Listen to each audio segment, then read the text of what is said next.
ये एप्लीकेशन है, मेरा भी नहीं है। हम चुनाव कैसे लड़ेंगे? दोस्तों, निर्वाचन आयोग ने बिहार में तेजस्वी प्रसाद यादव का वोटर लिस्ट से नाम काट दिया है। चुनाव आयोग, इलेक्शन कमीशन ऑफ इंडिया, जिस पर पिछले एक महीने से लगातार विपक्ष जो है वह हमलावर है। हमलावर इस बात को लेकर है कि जो नया एसआईआर आया, नया जो वोटर आईडी कार्ड बनाने का जो एक नियम आया, उसके बाद बिहार में लगभग सभी घरों में बीएलओ पहुंचे, बूथ लेवल ऑफिसर जो होते हैं, और एक महीने पहले तक बिहार में टोटल कुल 7,89,00,000 जो वोटर थे, उनमें अब 66 लाख, करीब करीब 66 लाख, वैसे तो 65.5 है, लेकिन लगभग 66 लाख के आसपास वोटर आईडी कार्ड रद्द कर दिए गए। और अब 7,24,00,000 बिहारी ही ऐसे हैं जिनके पास वैलिड वोटर आईडी कार्ड है। वैलिड वोटर आईडी कार्ड मतलब वो वोटर आईडी कार्ड जिस पर इस बार का जो विधानसभा चुनाव होगा उसमें वो वोट डाल सकेंगे। लेकिन ये तो एक कहानी हुई कि 65-66 लाख लोगों का वोटर आईडी कार्ड निरस्त कर दिया गया, खत्म कर दिया गया। अलग अलग जिलों से अलग अलग रिपोर्ट निकल कर आई। किशनगंज में करीब 1,65,000 मतदाता जो है वो अब वोट नहीं कर पाएंगे, फेक वोटर आईडी कार्ड था उनका, बहुत तरह की बात है। बक्सर में करीब 2 लाख के आसपास की संख्या है। अगर बात करें दरभंगा की तो वहां भी करीब 2 लाख के आसपास है। गोपालगंज में तो 2.5 लाख के आसपास ऐसे वोटर आईडी कार्ड थे जिसे निरस्त कर दिया गया। लेकिन तेजस्वी प्रसाद यादव जो नेता प्रतिपक्ष है, बिहार में सबसे बड़ा चेहरा बतौर मुख्यमंत्री के तौर पर इस बार चुनाव लड़ेंगे। वो अब चुनाव लड़ेंगे कैसे? वो वोटर आईडी कार्ड में उन्होंने जब अपना ईपीआईसी नंबर डाला तो पता लगा कि उनका नाम ही वोटर आईडी कार्ड में, वोटर लिस्ट में था ही नहीं। ये एप्लीकेशन है, मेरा भी नहीं है। हम चुनाव कैसे लड़ेंगे? अभी तो देखिए, ये चुनाव आयोग का एप्लीकेशन है और मेरा ईपीआईसी नंबर हमने इसमें डाला है। ईपीआईसी नंबर अगर आप चाहें तो हम बता भी दें। RAB 2916-120, इसमें एक कैप्चा आता है। हाँ, अच्छा आ रहा है। अब हम डालते हैं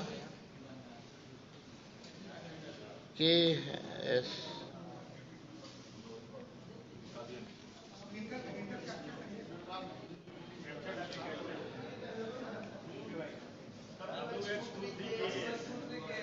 WNRN। अच्छा, उसमें दूसरा चल रहा है।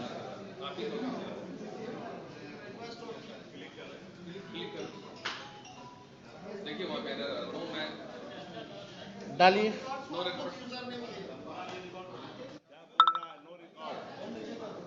आप देखिए, डालो।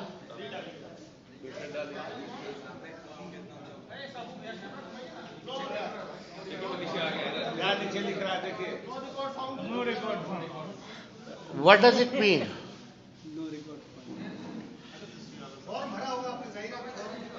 हाँ भाई, चुनाव लड़ने के लिए आपको बूथ वोटर बनना चाहिए, बिहार का वोटर होना चाहिए, तब जाकर के आप चुनाव लड़िएगा। नहीं, मेरा तो यहाँ है, दीघा के वोटर हैं, दीघा विधानसभा वेटनरी में। अब जब चेक करना, जब मेरा नहीं है तो यही ताजुब लगेगी ना।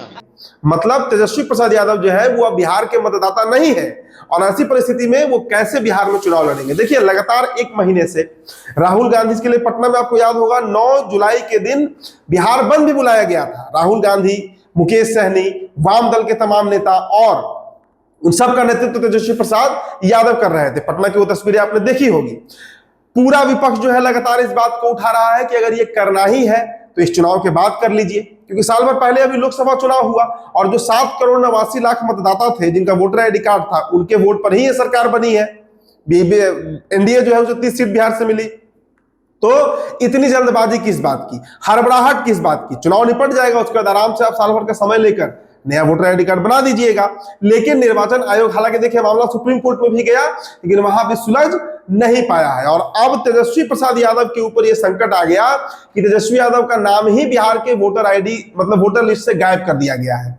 आपने वीडियो की शुरुआत में सुना होगा, तेजस्वी यादव जो बातें कह रहे हैं ये बेहद गंभीर विषय है, क्योंकि अगर वोटर, हालांकि देखिए अभी फिर से 1 महीने का समय दिया गया है कि जिन लोगों का नाम मिसिंग है, गायब है, वो रीअप्लाई कर सकते हैं विद देयर फुल डॉक्यूमेंट उसमें जो डॉक्यूमेंट चाहिए, जो 9 या 10 डॉक्यूमेंट्स की मांग है, उन्हें आप सबमिट कीजिए तो आपका वोटर लिस्ट में फिर से नाम आ जाएगा। लेकिन मसला ये नहीं है, मसला ये है कि जब बिहार के पूर्व उप मुख्यमंत्री और मौजूदा नेता प्रतिपक्ष तेजस्वी प्रसाद यादव का नाम गायब हो सकता है, कट सकता है वोटर लिस्ट से, तो जो आम वोटर है उसके वोटर लिस्ट का क्या गारंटी। और देखिए उसमें एक इस बार जो लिस्ट आया है दोस्तों, उसमें बीएलओ के द्वारा 2 ऑप्शन है, एक रिकमेंडेड है, एक नॉट रिकमेंडेड है। रिकमेंडेड का मतलब है कि उसे वोटर लिस्ट में शामिल किया गया है, और नॉट रिकमेंडेड का मतलब है उसे वोटर लिस्ट में शामिल नहीं किया गया है। और नॉट रिकमेंडेड में कोई खास वजह भी नहीं बताया जा रहा है, मतलब बीएलओ जो होंगे, जो बूथ लेवल अधिकारी होंगे, उनके विवेक के ऊपर है, उनकी मर्जी के ऊपर है कि वे किसे वोटर लिस्ट में शामिल करते हैं और किसे नहीं शामिल करते हैं। तो ये एक बहुत बड़ा मसला है। अब इसको लेकर तेजस्वी प्रसाद यादव ने आज पीसी भी किया और ये पूछा है चुनाव आयोग से कि क्या तेजस्वी यादव बिहार से नहीं है, क्या वो बिहारी नहीं है, तो अगर बिहारी है तो उनका नाम वोटर लिस्ट में क्यों नहीं आया। भाई जब नेता प्रतिपक्ष का नाम कट सकता है वोटर लिस्ट से, तो फिर आम लोगों का छोड़ दीजिए। अब आप खुद बताइए कि किशनगंज में करीब करीब 1,65,000 मतदाताओं का नाम काट दिया गया है। विपक्ष लगातार आरोप लगा रहा है कि इसमें टारगेट वैसे लोग किए जा रहे हैं जो महागठबंधन के वोटर हैं। तो 65 लाख दोस्तों इतनी बड़ी संख्या होती है। देखिए पिछले विधानसभा को अगर हम देखें 2020 को, तो करीब करीब 5 लाख 5.5 लाख के आसपास वोट जो है वो पोल हुआ था। 2,56,00,000 वोट पड़ा था एनडीए गठबंधन को और उतना ही पड़ा था महागठबंधन को। इसके अलावा भी जो थर्ड फ्रंट था और चिराग पासवान को मिलाकर 5.5 करोड़ वोटर बिहार में वोट डाले थे। अब उन 5.5 करोड़ में दोस्तों अगर हम इस बार फिर से वो वोट पोल होता है और उसमें अगर 65 लाख आप निकाले तो करीब करीब 12% मतदाता तो ऐसे ही गायब कर दिए गए। तो ये एक बहुत बड़ा सुनियोजित खेल है। अब देखिए निर्वाचन आयोग के ऊपर लगातार आरोप लग रहा है, खुलकर लोग बोल रहे हैं, पूरा विपक्ष बोल रहा है, एक्टिविस्ट बात कर रहे हैं, लेकिन उनके बचाव में जो सत्तारूढ़ दल है वे लोग खड़े हैं। हालांकि देखिए मसला ये वाद विवाद का है, लेकिन इस वक्त जो सबसे बड़ा सवाल है कि आखिर तेजस्वी प्रसाद यादव चुनाव लड़ेंगे कैसे। जब उनका नाम ही गायब कर दिया गया वोटर लिस्ट से, तो फिर तेजस्वी यादव आगे क्या करेंगे। अब इसको लेकर बवाल मचलाता है। आज प्रेस वार्ता के माध्यम से तेजस्वी यादव ने यह बात बताया भी कि उनके नाम को वोटर लिस्ट से गायब कर दिया गया है। तो आगे भी जो अपडेट होगा आपको हम देंगे ही। इस रिपोर्ट पे इतना ही। मेरा नाम उदित तारण है। तो बिहार टॉप वीडियो आप देख रहे थे, बहुत बहुत शुक्रिया।